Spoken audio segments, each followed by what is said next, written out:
আসসালামু আলাইকুম ওয়া রাহমাতুল্লাহি ওয়া বারাকাতুহু। প্রিয় দেশবাসী, আজকে আমি আলোচনা করব বিএনপির কি করা উচিত। বিএনপির মূলত কাজ হলো জনগণের ভাষায় কথা বলতে হবে। আরেকটা কথা হলো জনগণ কি চায়, জনগণ এর ভাষা বুঝতে হবে।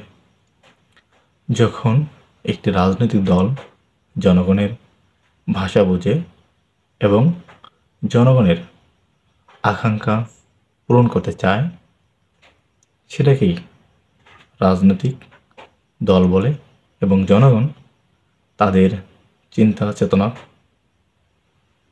ভাবে যে একটি রাজনৈতিক দল জনগণের ভাষায় কথা বলতেছে, জনগণকে রেসপেক্ট করে, তাহলেই তারাই সবসময় ক্ষমতায় আসে।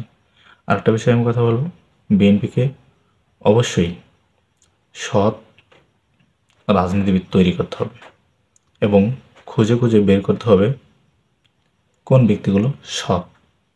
একটি দলে যখন সৎ ব্যক্তি থাকে তখন দল হাজার বছরের জন্য এগিয়ে যায়।